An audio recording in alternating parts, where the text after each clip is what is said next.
Λοιπόν, ας ξεκινήσω έτσι την πρώτη ερώτηση λέγοντας ότι η ταινία πήρε το βραβείο σεναρίου στο Φεστιβάλ Βενετίας, 4 βραβεία Γκόθα, μεταξύ των οποίων καλύτερης ταινίας, 3 υποψηφιότητες για Όσκαρ. Μήπως λοιπόν η κριτική και η καλλιτεχνική αξία και εκτίμηση λοιπόν της Χαμένης Κόρης μπορεί να σημάνει και ότι μπορεί να χάσουμε τη Μάγκι Τζίλενχαλ μπροστά από το φακό? I don't know. I feel like always when I was acting, I was bumping up against something.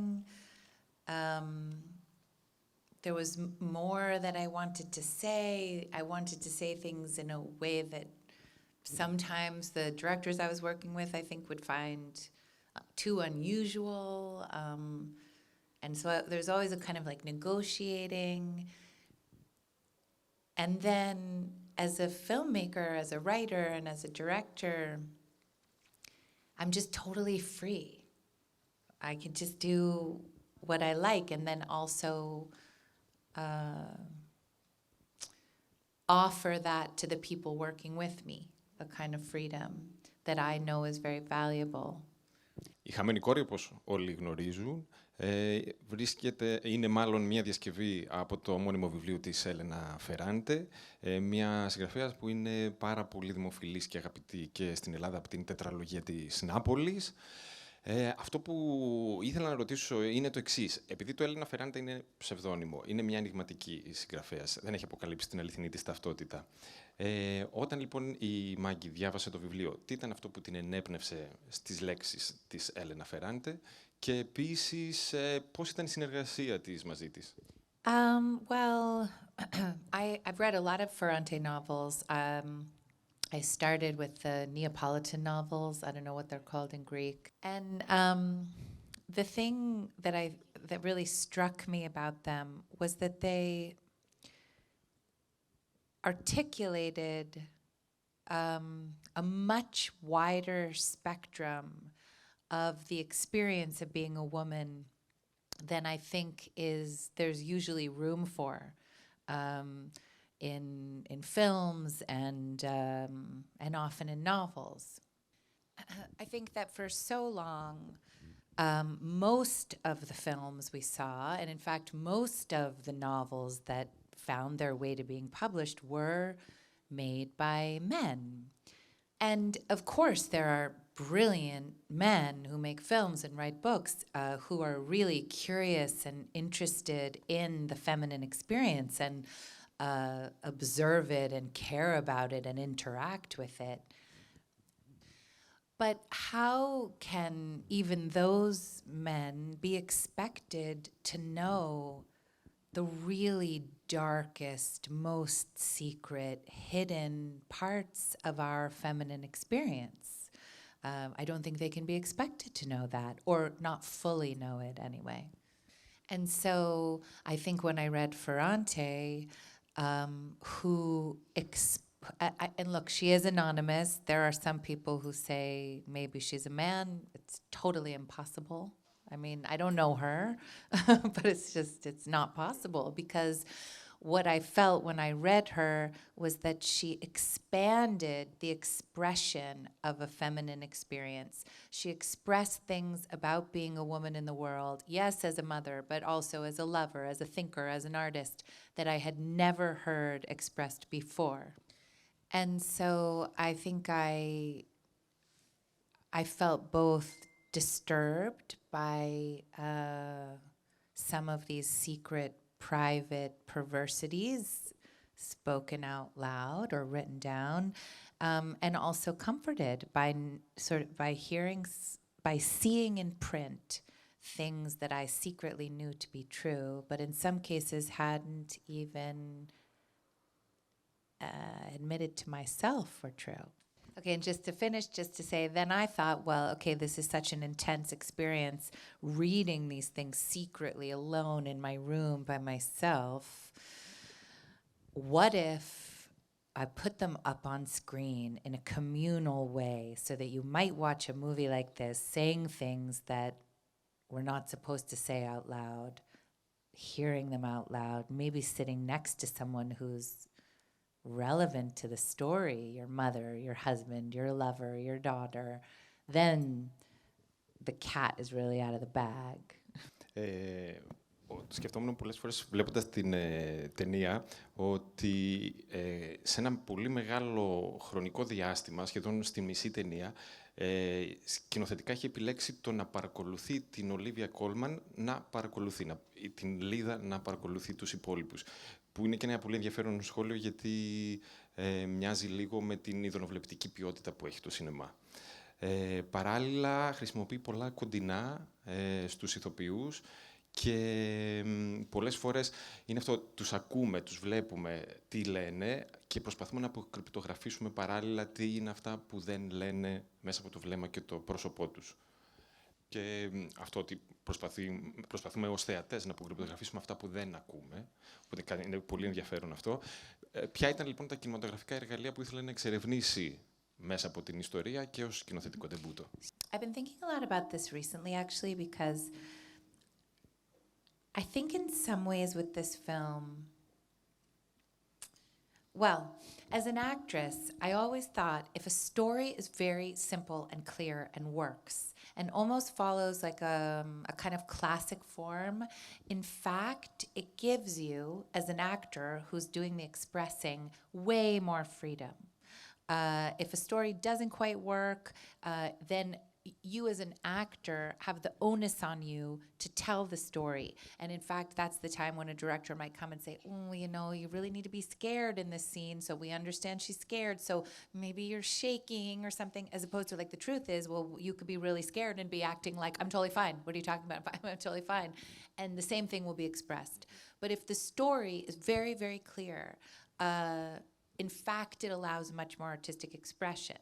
So I think as this being my first film as a writer and a director, I think I leaned on this idea. I wanted a very simple story on some level, whodunit, you know, what's going to happen if they find out that she took the doll. I mean, it's very unusual too, but I wanted that simplicity and that clarity, and I wanted to use a kind of classic, you know, 1960s, like noir type of language in some ways to lean on, so everyone kind of knew the language and the territory they were in. And I wanted to do that to allow myself just a little bit, secretly, my own expression in between the scaffolding of that more classic form. But I want to say something.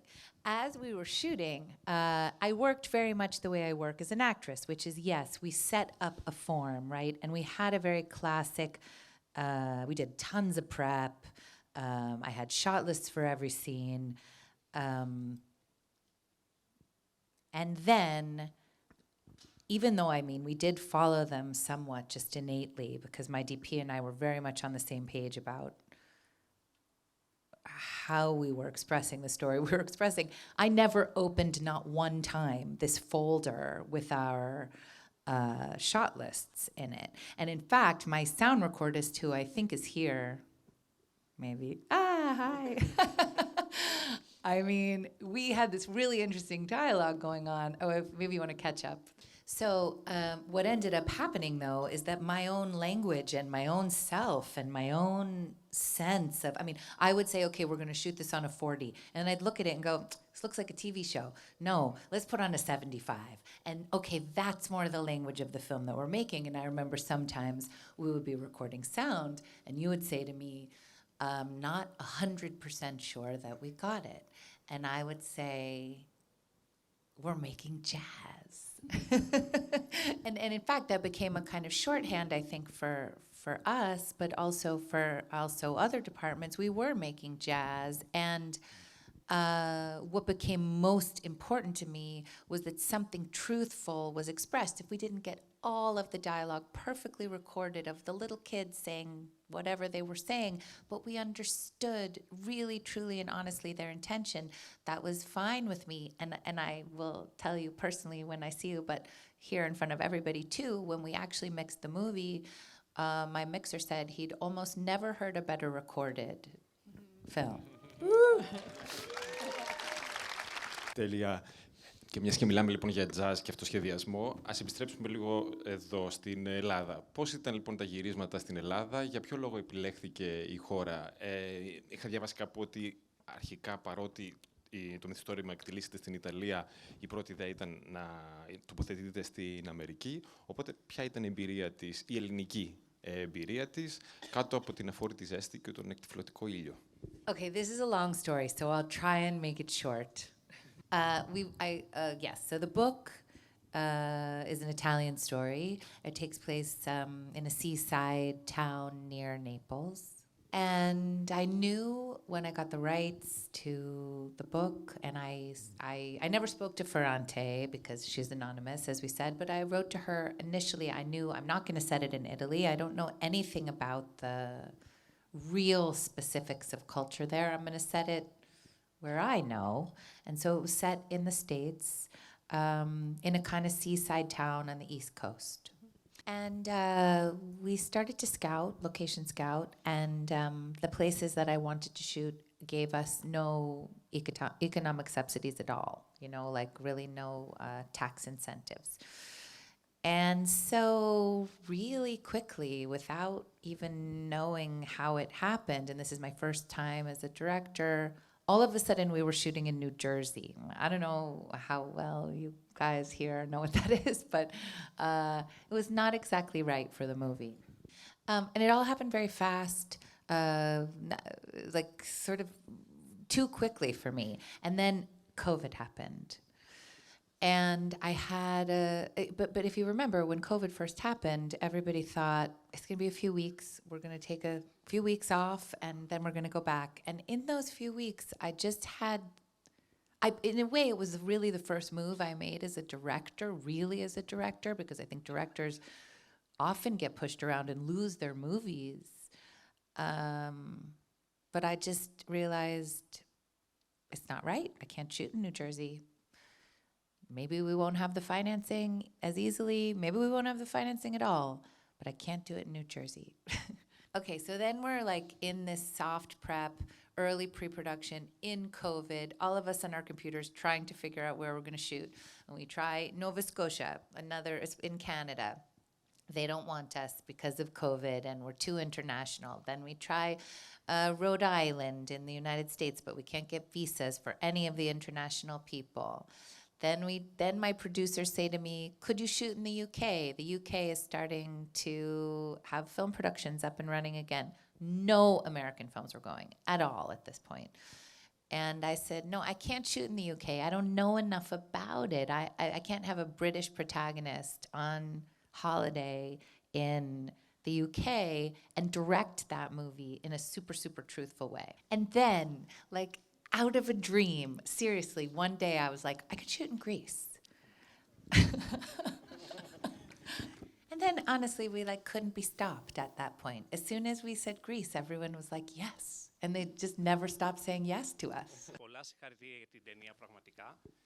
Έχουμε δει πολλές ταινίες για τη μητρότητα, αλλά πραγματικά καμία ταινία που να μιλά έτσι για τη μητρότητα.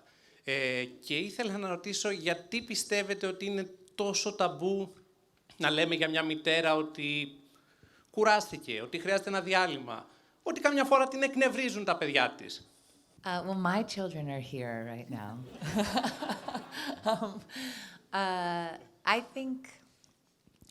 I think that when we're young, like really young, I mean, here we're in Greece, so this is like the source of the mother, right? We can go to that.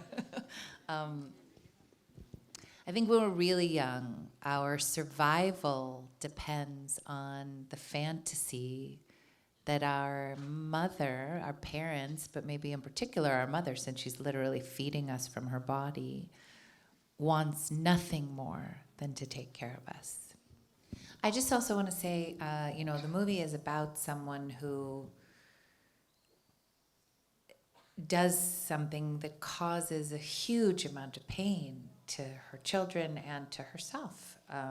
Almost unbearable. It's barely bearable. It's hard to know if she's going to be able to bear it. And we don't know how her children fared. But I do think that the movie is made with a lot of compassion and empathy and love. And I do just want to say that I don't think I would have had that love and that empathy if it hadn't been for my children. Να σημειώσω εδώ και μου φαίνεται πολύ ενδιαφέρον σε αυτά που λέει η κυρία Gyllenhaal ότι τα χρόνια, νομίζω, από όταν γέννησε και έπειτα, έχει ερμηνεύσει πολλές φορές στο σινεμά γυναίκες δυναμικές, γυναίκες μητέρες ή που ενδιαφέρονται για μικρά παιδιά. Υπάρχουν παραδείγματα όπως είναι το Crazy Heart, το χαρακτήρα της Τζιν, μια διαζευμένη μητέρα που μεγαλώνει μόνη της το παιδί. Από την Άννα Καρένινα, νομίζω, που είχε κάνει ένα audiobook, τώρα το σενάριο και τη σκηνοθεσία της Χαμένης Κόρης, ή το Kindergarten Teacher. Οπότε, νομίζω, συμπληρωματικά δείχνει το ενδιαφέρον της για αυτό το φάσμα, πιστεύω. Yeah, I mean, I think it's really interesting that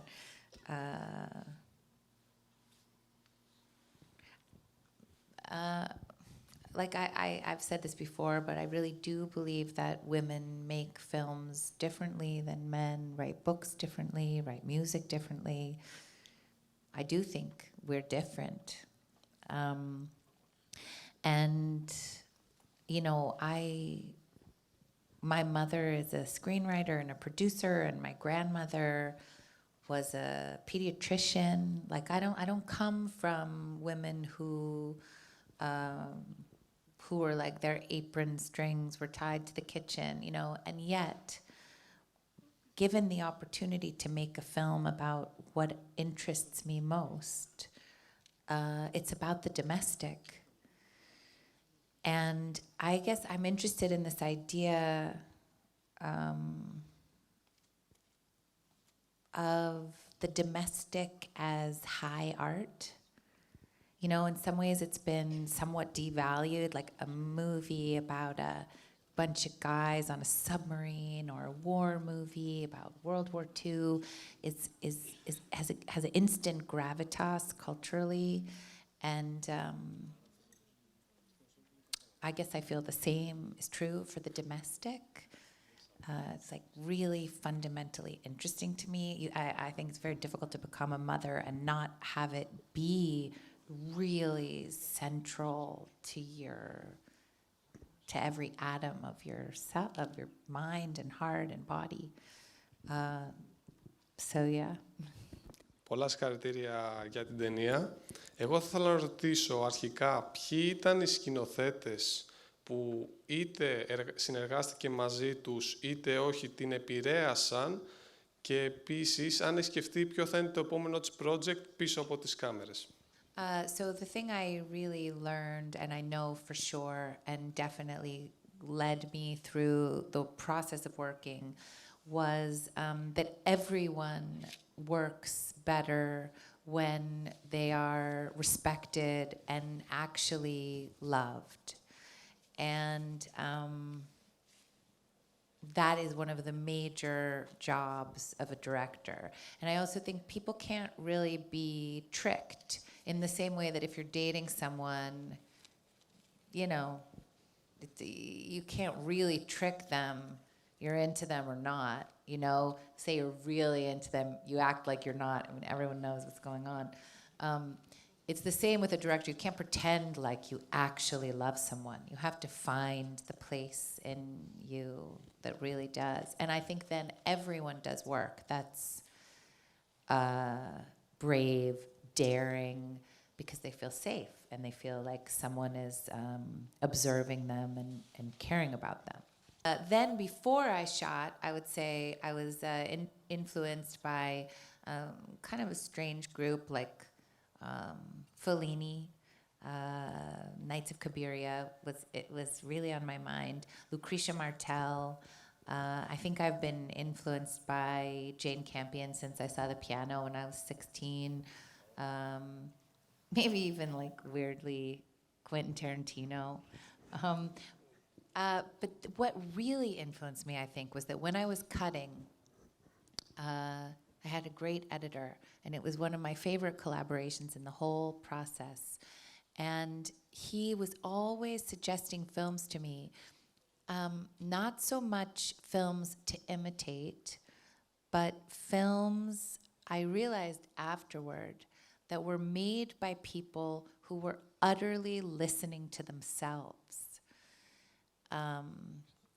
And that had a really strong influence on me. Like, look at this Kiarostami film where there is almost no plot beyond, is this little kid going to get in trouble with his teacher because his other friend took home his homework? But you're riveted by it because this person is telling the story in their language, and that language makes emotional sense. And we did also rip off the sex scene in Don't Look Now, the Nicholas Roeg movie, where they're making love and getting dressed at the same time, intercut. We basically like cut the octopus scene that way, where they're eating octopus and cooking octopus at the same time, which is not how it was originally conceived. First of all, congratulations for the screenplay adaptation and the picture.